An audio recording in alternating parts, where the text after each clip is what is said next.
জেলা পরিষদ জয়পুরহাট শ্রদ্ধাঞ্জলি অর্পণ করবেন। এরপরে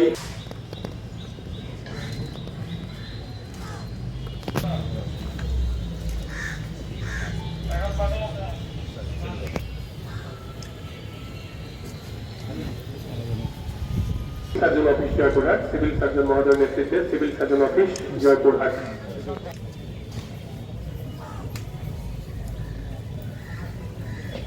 শ্রদ্ধাঞ্জলি অর্পণ করছেন জেলা আনসার বিডিবি কার্যালয় জয়পুরহাট।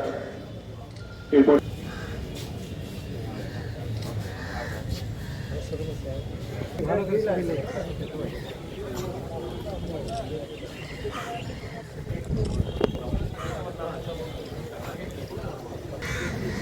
পরেই আমরা দেখতে পাচ্ছি সমাজের সুপার মহোদয়ের নেতৃত্বে জেলা কারাগার জয়পুরহাট শ্রদ্ধাঞ্জলি অর্পণ করছেন। জুলাই শহীদ দিবস উদযাপন